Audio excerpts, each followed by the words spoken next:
Hello students, आज हमें जो ड्राइंग का जो इंजीनियरिंग ड्राइंग का जो पेपर हुआ था पिछले ईयर भी और इस बार भी फर्स्ट ईयर में सबसे जो मेन जो टॉपिक अपना है वो है डायमेंशन विमांकन। जो 10 नंबर का जो क्वेश्चन पुटअप हुआ था एग्जाम में। तो देखिए विमांकन होता क्या है। इंजीनियरिंग ड्राइंग में जिस प्रकार किसी भी वस्तु की आकृति को प्रक्षेप के सिद्धांत पर तैयार किया जाता है, ठीक इसी प्रकार ड्राइंग में वस्तु के सही माप के लिए विमांकन के सिद्धांत को अपनाया जाता है। विमांकन के सिद्धांत और नियमों के अनुसार वस्तु की लंबाई होती है, चौड़ाई, मोटाई, जैसे कि किसी छिद्र का व्यास, कोण, झिर्रिया, टॉलरेंस आदि से संबंधित सभी जो माप होगी उनको टिप्पणियों के द्वारा प्रस्तुत किया जाता है। तो देखिए डायमेंशन होता क्या है। ड्राइंग में किसी ऑब्जेक्ट को सही ढंग से प्रदर्शित करने हेतु एक पद्धति विमांकन होता है, अर्थात जैसे कि रेखाएं हो गई, चिन्ह द्वारा हो गए, या न्यूमेरिकल यूनिट जैसे ये संख्यावाचक इकाई में लिखे साइज को विमा कहते हैं। इसके लिए ड्राइंग पर एक नोट लिख दिया जाता है, क्योंकि हर माप के आगे अपन ये दर्शा नहीं सकते कि ये mm में है या सेंटीमीटर में या मीटर में है। तो अपन एक नोट लिख देते हैं ड्राइंग शीट पे कि all dimension are in mm। तो देखिए जो डायमेंशन होते हैं उन मतलब निम्न प्रकार के जो टाइप के डायमेंशन होंगे। पहला है अपना फंक्शनल डायमेंशन होता है, दूसरा है नॉन फंक्शनल होता है, और जो थर्ड अपना है वो ऑक्सिलरी डायमेंशन होता है। तो देखिए ये इनको थोड़ा विस्तृत ढंग से अपन को समझना पड़ेगा। तो फंक्शनल जो डायमेंशन होता है इनमें क्या, इनको ऐप के द्वारा अपन डोनेट करते हैं, ऐप के द्वारा इसको लिखते हैं। जैसे कि अपन यहाँ आपको ये देखिए, ये अपना फंक्शनल डायमेंशन है जिन्हें अपन ऐप के द्वारा यहाँ पर नोट कर रहे हैं। ठीक है, ये किसी भी पुर्जे को बनाने के लिए विमाएं आवश्यक होती है। जैसे कोई पुर्जा हो गया, पुर्जे का मतलब जैसे कि मान लो ये शोल्डर स्क्रू है, ठीक है ना। इसको बनाने के लिए ऐसे भी अनेक जो पुर्जे हैं, जैसे थ्रेड होल हो गया, ठीक है ना, होल थ्रेड होल हो गया, वो चूड़ी के जो होल होते हैं उनके लिए। तो अधिकांशतः ये जो फंक्शनल डायमेंशन होता है इनको प्रदर्शित करने के लिए अपने अल्फ़ाबेट का वर्ड्स एफ से इसको लिखा जाता है। दूसरा है अपना, मैंने बताया आपको non functional dimension. Non functional dimension अब ये क्या है, देखिए ये वे विमाएं हैं जिनका ड्राइंग में कोई महत्व नहीं होता है। इन्हें NF के द्वारा लिखा जाता है, इन्हें NF के द्वारा लिखा जाता है। देखिए यहाँ देखिए, ये जो अपना जो नट है इसके ऊपर जो हेड है, हेड और जो ये अपना सेंक है, इसके बीच का जो डायमेंशन है इसको नॉन फंक्शनल डायमेंशन के द्वारा प्रदर्शित किया गया है। यानी कि इनका ड्राइंग शीट पर कोई उचित महत्व नहीं होता है। अब तीसरा जो डायमेंशन सिस्टम अपना था वो था अपना ऑक्सिलरी डायमेंशन। ऑक्सिलरी डायमेंशन का मतलब ये हुआ कि ये जो मुख्य जो विमाएं होती हैं उनकी सहायक विमा होती हैं, और इन्हें अपन जो इनको या तो ब्रैकेट में लिखेंगे अपन, ठीक है, या फिर इनको लिख दिया जाएगा AUX के द्वारा। देखिए ये शोल्डर स्क्रू की जो डायमेंशन यहाँ पर दी गई है, यहाँ जो फंक्शनल था उसको एप्स के द्वारा लिखा गया है। नॉन फंक्शनल वे बीमाएं जो काम में नहीं आती है ड्राइंग शीट पे, उन्हें NF के द्वारा, और जो मेन जो बीमाएं होती हैं उनकी सहायक जो बीमा होती है ऑक्सिलरी जो डायमेंशन होता है उनको अपन AUX के द्वारा प्रदर्शित करते हैं। अब देखिए आगे चलते हैं।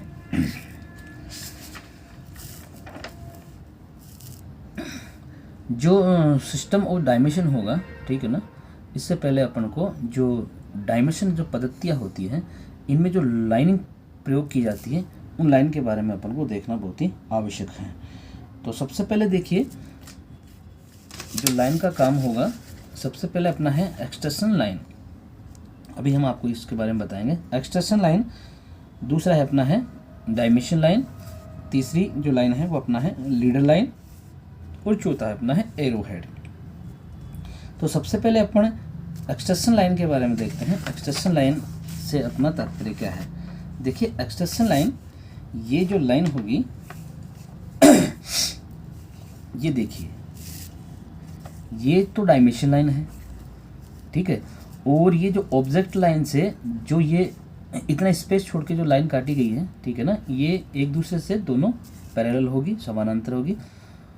और ये पतली और सतत रेखा होगी।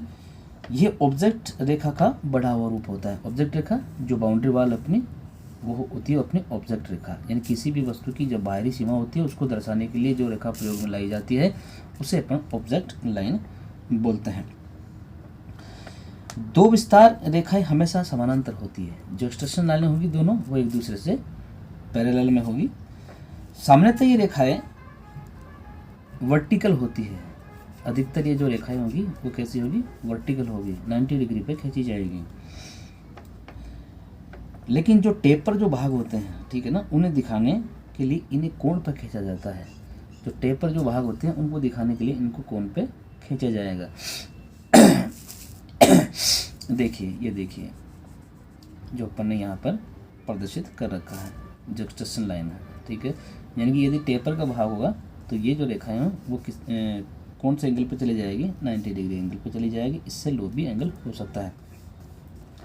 अगली जो रेखा अपनी थी वो रेखा थी अपनी डायमेंशन लाइन। डायमेंशन लाइन क्या है कि यह भी पतली ही रेखा होती है जिनके सिरों पर शीर्ष हेड, एरो हेड, डॉट या तिरछी रेखा बनी होती है।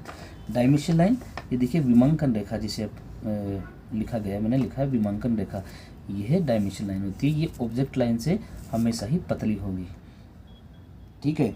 या तो इसको एरो हेड के रूप में लिखा जाएगा, या यहाँ पर एरो की जगह बिंदी डॉट मार दिया जाएगा, या फिर तिरछी रेखाओं के द्वारा इसे लिखा जा सकता है। इसके ऊपर मध्य में विमा का संख्यात्मक मान लिखा जाता है। इस विमा के ऊपर क्या लिखा जाएगा, माप लिखी जाएगी। तभी तो बोलते हैं अपन कि डायमेंशन हमेशा डायमेंशन लाइन के ऊपर ही लिखी जाती है, ठीक है, नीचे कभी नहीं लिखी जाएगी। तो ये रेखा ऑब्जेक्ट लाइन से पतली होती है। आगे अपनी जो लाइन थी वो थी अपनी लीडर लाइन। देखिए नाम से स्पष्ट हो रहा है कि इस रेखा को संकेतक रेखा के रूप में टिप्पणी या विमा को प्रदर्शित करने के लिए प्रयोग में लाया जाता है। अब देखिए लीडर लाइन के बारे में अपन यहाँ देखते हैं। ये देखिए लीडर लाइन, जैसे कि यहाँ मान लो इस सर्कल का जो डायमीटर दर्शाया गया है, तो ये जो लाइन होगी वो किसके द्वारा है, ये लीडर लाइन के द्वारा दर्शाते हैं। अर्थात ये पतली रेखा होती है जिसके एक सिरे पर शीर्ष या पॉइंट बनाया जाता है। अब इसके एक दो सिरे पर या तो शीर्ष या पॉइंट अपन इसको डोनेट करते हैं। दूसरा, जिसके एक सिरे पर शीर्ष या पॉइंट बनाया जाता है तथा 30 से 60 डिग्री के मध्य कोण पर आगे बढ़ाकर क्षैतिज मोड़ दिया जाता है। अब देखिए इसका एंगल 60 या 30 डिग्री का है, लेकिन आगे जब इसको अपन फैलाएंगे, आगे जब ले जाएंगे तो ये बिल्कुल स्ट्रेट हो जाएगा, क्षैतिज हो जाएगी, ठीक है। तो लीडर जो लाइन होगी वो देखिए सर्किल का जैसे कि मान लो डायमीटर दर्शाने के लिए या उसका रेडियस दर्शाने के लिए अधिकतर ये लाइन प्रयोग में लाई जाती है। आगे चलते हैं एरो हेड के बारे में। सॉरी, थोड़ा गला थोड़ा सा खराब हो रहा है, इसके लिए मैं क्षमा चाहता हूँ। एरो हेड के बारे में देखिए, इसका प्रयोग जो डायमेंशन होता है, डायमेंशन जो रेखाएं होती हैं उनके शीर्ष को बनाने के लिए किया जाता है। जो डायमेंशन जो लाइन है इनके जो शीर्ष हैं, ठीक है, स्टार्ट और एंड वाले, इनको बनाने के लिए इसका प्रयोग किया जाता है। एरो हेड का देखो इंजीनियरिंग ड्राइंग में एक रेशियो दे रखा है 1:3 के रूप में। यानी कि एरो हेड बनाने से पहले अपन को ये ध्यान रखना है कि दोनों साइड के जो एरो हेड होंगे वो हमेशा ही इक्वल हो, ठीक है। जैसे अपना जो इंजीनियरिंग जो ड्राइंग बनेगा, सीट बनेगी, तो वह बहुत ही अच्छी अपन को दिखाई पड़े।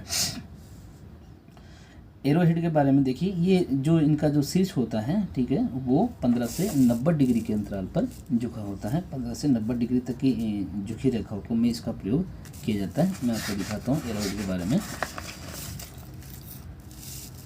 ये देखिए, ये अपना एरो हेड का यहाँ पर दिखाया गया है, ठीक है। अब एरो हेड को दर्शाने के भी अलग अलग प्रकार हैं। देखिए, किसी जगह इसको दर्शाने के लिए या तो दोनों साइड से जो एरो हैं उसको ब्लैक कर दिया जाएगा, ठीक है, बंद करके, या फिर केवल आपको ओपन एरो का निशान आपको। एरो हेड अलग अलग प्रकार के हैं, मैंने दिखाए हैं। देखिए यदि जहाँ पर मान लो गैप कम है, ठीक है, माप देने के लिए जगह नहीं है, तो वहाँ पर या तो इसको डॉट के रूप में दर्शा दिया जाता है, या फिर तिरछे जो रेखाएं हैं इनके द्वारा इसको दर्शा दिया जाएगा, या फिर केवल सिंगल डॉट के रूप में भी इसको दर्शा सकता है। ठीक है, अब देखिए आगे चलते हैं अपन। इसके बाद में अपना जो मेन जो इसमें डायमेंशन में जो मेन जो अपना टॉपिक है जो एग्जाम से रिलेटेड है वो होता है सिस्टम ऑफ डायमेंशन। देखिए पहला जो सिस्टम है वो अलाइन सिस्टम है, ठीक है। दूसरा जो सिस्टम है वो यूनि डायरेक्शन सिस्टम है। अभी जो पिछले ईयर जो एग्जाम हुआ था ड्राइंग का, उसमें जो डायमेंशन जो डायग्राम दिया गया था उसका जो डायमेंशन दर्शाना था वो अलाइन सिस्टम में अपन को बताना था। तो ये होता क्या है, अभी अपने इसके बारे में चर्चा करेंगे। सबसे पहले देखिए अलाइन सिस्टम के बारे में अपन देखते हैं कि विमांकन की इस पद्धति को संरेखित पद्धति भी कहते हैं। इस पद्धति के अनुसार ड्राइंग में विमा को इस प्रकार दिया जाता है, इन्हें ड्राइंग शीट के नीचे के तल और दाईं तरफ से पढ़ा जा सके। इसके लिए अपन ये देखिए मैंने कहा कि ड्राइंग शीट में नीचे के तल, ठीक है, और उसको दाईं साइड से इसको पढ़ा जाएगा। देखिए पहले पढ़ेंगे अपन 90, फिर पढ़ेंगे 45, फिर पढ़ेंगे 20, फिर पढ़ेंगे अपन 10। ठीक है, तो ये जो सिस्टम होगा वो एक तरह से न्यूमेरिकल सिस्टम है, जिसको कैसे पढ़ा जाएगा कि ड्राइंग शीट का जो नीचे का जो तल है उससे इसको स्टार्ट करेंगे और दाईं साइड से इसको पढ़ा जाएगा। इसमें सभी विमाओं की संख्यावाचक जो मान होगा वो विमांकन रेखा के ऊपर मध्य लिखा जाता है। सारा जो मान होगा, ठीक है ना, जो न्यूमेरिकल जो होगा नंबर जो होगा वो डायमेंशन लाइन के ऊपर ही लिखा जाएगा। इसको समझने के लिए आप और भी देखिए, जैसे कि मान लो लाइनर डायमेंशन जो होगा, लाइनर डायमेंशन में देखिए इसके 3 प्रारूप है। अलाइन सिस्टम के 3 प्रारूप दिए गए हैं। पहला जो प्रारूप है वो रेखीय विमांकन होता है, लाइनर डायमेंशन होता है। लाइनर डायमेंशन को समझने के लिए देखिए एक ये डायग्राम आप देखिए, यहाँ पर जो डायमेंशन सारी जो दी गई है वो एक सीरीज में है। ठीक है, यहाँ से स्टार्ट हुआ, यहाँ घूमा, घूमता हुआ, फिर देखिए पूरा एक लाइन में पंक्ति में है। तो इसको अपन रेखीय विमांकन भी कह सकते हैं, ये भी अलाइन सिस्टम ही कहलाता है। यदि मान लो किसी सर्कल का यदि अपन को डायमेंशन देना हो और वो भी अलाइन सिस्टम में अपन को देना हो, तो देखिए यहाँ देखिए सारा जो डायमेंशन अपन ने दिया है, देखिए हर जो नंबर हैं उसको हमने एरो हेड से ब्लॉक किया है। ठीक है, और ये भी जैसे जैसे डायमेंशन घूमती है वैसे ही वैसे ये माप भी घूमती रहती है। ठीक है, यह जो सिस्टम है ये अलाइन सिस्टम का कोणीय विमांकन होता है, इसको अपन बोलते हैं एंगुलर डायमेंशन। ठीक है, तो मैंने बताया कि अलाइन सिस्टम का भी 3 प्रारूप है। पहला तो जो मुख्य अपन ने दे रखा है, ठीक है, जिसमें हमेशा डायमेंशन को ऑब्जेक्ट के निचले तल से दाहिनी साइड से इसको पढ़ा जाएगा। जो ये है जैसे कि 90 है, फिर ये 45 पढ़ा जाएगा, फिर 20 पढ़ा जाएगा, फिर 10 पढ़ा जाएगा। ऐसे ही इसका जो दूसरा जो रूप है वो होता है रेखीय विमांकन अर्थात लाइनर डायमेंशन। तो इसमें जो सभी जो डायमेंशन होगी वो एक सीरीज में होगी, पंक्ति में होगी। ठीक है, इसके बाद में यदि मान लो किसी एंगुलर का यदि एंगुलर जो डायमेंशन होता है, यदि किसी सर्किल का ऊपर वो डायमेंशन देना हो तो वह भी एक सीरीज में ही होता है। यानी इसको अपन अलाइन सिस्टम में लाइनर डायमेंशन भी अपने इसको बोल सकते हैं। अब देखिए दूसरा जो पद्धति अपना था वो था अपना यूनि डायरेक्शन सिस्टम। ये क्या है इसके बारे में अपन देखते हैं। यूनि डायरेक्शन सिस्टम में इसी ऑब्जेक्ट को अपन देखते हैं एक बार दोबारा। देखिए ये होता क्या है कि विमांकन की इस पद्धति को एक ही दिशा वाली पद्धति कहते हैं, यानी कि एक ही दिशा में इसका डायमेंशन आपको शो करना पड़ेगा। इस पद्धति में ड्राइंग में किसी वस्तु की विमा को इस प्रकार लिखते हैं अपन ताकि ड्राइंग शीट के तल से पढ़ा जा सके और संबंधित जो विमा होगी को विमांकन रेखा ऊपर व मध्य में लंबवत रूप से लिखा जाता है। यानी कि अब इसको जो लिखा जाएगा वो कैसे लिखा जाएगा, वर्टिकल रूप में। यानी कि अब ये इस भांति नहीं लिखा जाएगा, ये जो नंबर होंगे इसको वर्टिकल रूप में लिखा जाएगा खड़ा। ठीक है, जैसे कि 30 यहाँ आपने यहाँ लिखा है तो ये 30 अपन को खड़ा लिखना है, तो वह यूनि डायरेक्शन सिस्टम में अंतर्गत आएगा। इसमें होता क्या है कि जो क्षैतिज जो माप होगी को जो डायमेंशन रेखा के ऊपर मध्य में लिखा जाता है जबकि अन्य को विमांकन रेखा के मध्य में छोड़े गए स्थान पर लिखा जाता है। यानी कुछ ऐसी डायमेंशन जो मान लो डायमेंशन रेखा के ऊपर नहीं लिखी जाती है, तो उसको उस डायमेंशन रेखा के छोड़ के अपन इसको डायमेंशन लिख सकते हैं। जैसे कि मान लो ये शॉर्ट जो डायमेंशन दी गई है, ठीक है ना, यानी एक ही दिशा से दी गई सारी जो डायमेंशन होगी वो यूनि डायरेक्शन सिस्टम कहलाता है। और अलाइन सिस्टम का मतलब होता है वे विमांकन की वह पद्धति जिसमें दी गई सभी मापों को क्षैतिज तल के नीचे से दाहिनी दिशा से पढ़ा जाएगा, ठीक है। और यूनि डायरेक्शन सिस्टम में जो ये विमांक पढ़ी जाएगी वो केवल वर्टिकल रूप में पढ़ी जाएगी, ठीक है। तो ये अपना दो पद्धति हैं। जो एग्जाम में जो आया था वो अपना था अलाइन सिस्टम, तो उसके बारे में मैंने आपको बताया है। यूनि डायरेक्शन सिस्टम में भी 3 ही माप बताई गई है, जैसे कि अपना लाइनर हो गया, ठीक है, लाइनर के बाद में अपना ये हो गया एंगुलर हो गया। तो देखिए इसमें जो एंगुलर जो डायमेंशन दी जाएगी, एंगुलर का मैं आपको एक बार बताऊं, यूनि डायरेक्शन सिस्टम में ये तो अपना था अलाइन सिस्टम का। एंगुलर का मैं आपको दिखाता हूं।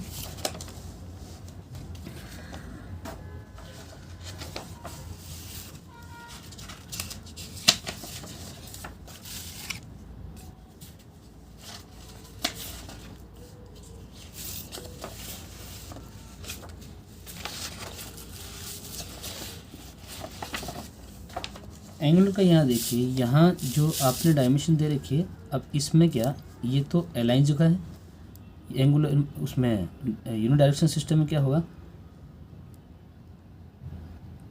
कि यहाँ से यहाँ एरो तो अपन दर्शाएंगे, लेकिन इस डायमेंशन लाइन को पूरा कंप्लीट अपन नहीं मिलाएंगे, ठीक है ना। इसके बीच में आपको लिखा जाएगा, ठीक है ना। तो यह जो होगा, देखिए मैं बता रहा हूँ, जैसे कि मान लो ये सर्किल की अपन ने माप दे रहे हैं, तो इसको दोनों साइड से एरो से तो बंद अपन कर देंगे। जैसे कि ये 35 डिग्री अपन को लिखना है, तो इसके बीच में लिखा जाएगा 35 degree, that's is uni direction system, ठीक है।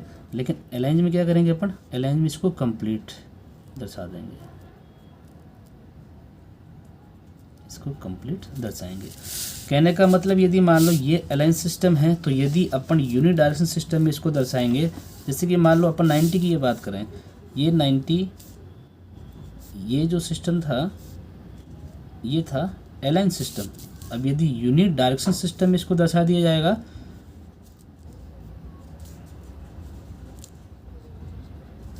तो इस माप को लिखेंगे अपन बीच में, ये अपना होगा यूनि डायरेक्शन सिस्टम और ये होगा अपना अलाइन सिस्टम। तो सबसे अधिक जो पूछा गया है वो आज तक ये पूछा गया अलाइन सिस्टम के बारे में आपको पूछा गया है। तो इसमें मैंने आपको बताया कि एक तो लाइनर डायमेंशन इसमें दी जाएगी, एक अपना जो एंगुलर डायमेंशन है उसमें दी जाएगी, और एक जो अपना जो सामान्य जर्नल है वो डायमेंशन इसमें दी जाएगी। लेकिन हमेशा ही इस पद्धति में जो डायमेंशन दी जाएगी वो हमेशा ही क्षैतिज तल के नीचे से इसको पढ़ा जाएगा दाहिनी दिशा से, ठीक है। आगे अपन चलते हैं। कुछ एक जैसे कि मान लो सर्किल की डायमेंशन देनी है, ये मान लो किसी चूड़ी की डायमेंशन देनी है, रिविट की डायमेंशन देनी है, नट वगैरह की डायमेंशन देनी है, तो उसके लिए भी अपन आगे देखते हैं।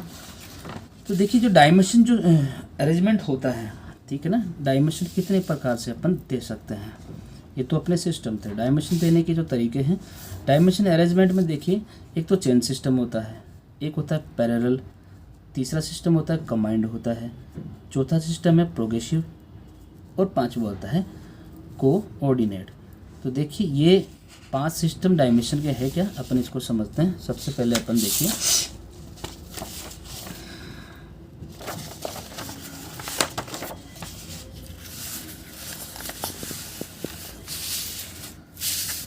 सबसे पहले चेन डायमेंशन के बारे में अपन देखते हैं।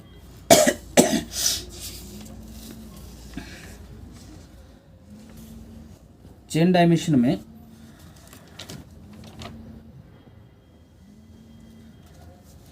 देखिए, यहाँ देखिए इस डायग्राम में देखिए, डायमेंशन की इस पद्धति का प्रयोग वहाँ किया जाता है जहाँ पर टॉलरेंस वस्तु की क्रियात्मक आवश्यकता के लिए आपत्तिजनक नहीं होता, ठीक है, उसका कोई ऑब्जेक्शन नहीं लिया जाता।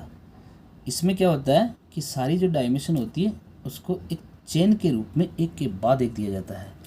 देखिए, यानी अपन इसको 95 कंप्लीट भी लिख सकते थे, लेकिन इसको तोड़ के अपन ने लिखा है, ठीक है ना। तो ये होता है अपना चेन सिस्टम, ठीक है। दूसरा अपना है पैरेलल डायमेंशन। पैरेलल डायमेंशन का मतलब ये हुआ कि जैसे कि मान लो इसमें क्या एक डायमेंशन, एक के बाद जो एक डायमेंशन दी जाएगी वे सभी डायमेंशन एक दूसरे से समान अंतर में होगी।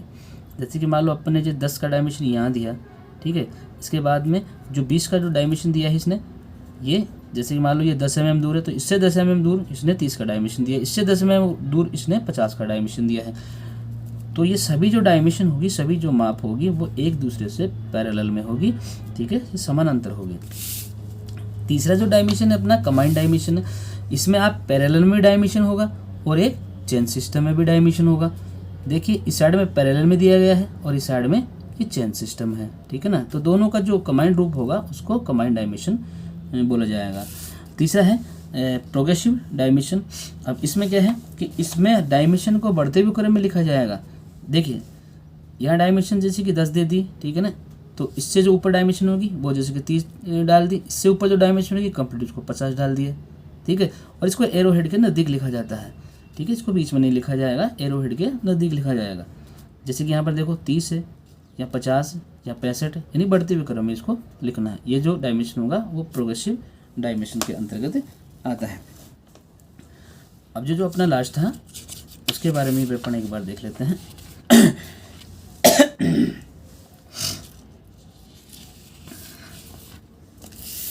कोऑर्डिनेट डायमेंशन, ये क्या है?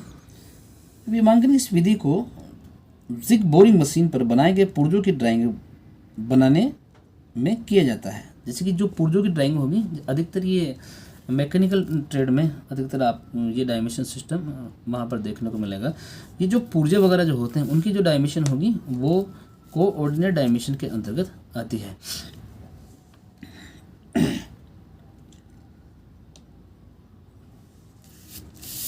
तो ये देखिए, मैंने जैसे कि ये देखिए, ये रिविट का डायमेंशन दिया गया है, ठीक है, ये कोई टेपर हेड है उसका डायमेंशन दिया गया है, ठीक है, ये एल शेप है उसका डायमेंशन दिखाया गया है।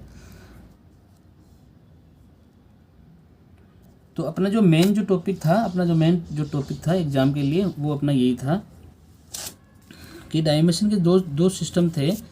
एक तो अलाइंस था और दूसरा था यूनिडायरेक्शन।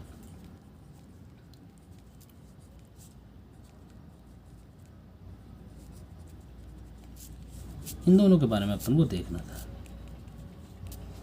ठीक है। तो यदि आपको इस वीडियो में कुछ भी प्रॉब्लम हो, कमेंट बॉक्स में जाके इसको कमेंट कीजिए। बस आपको इतना ज़्यादा ना पढ़ते हुए केवल 2 ही सिस्टम के बारे में देखना है, ठीक है, एक तो अलाइन सिस्टम के बारे में, एक यूनिडायरेक्शन सिस्टम के बारे में। Okay, thank you.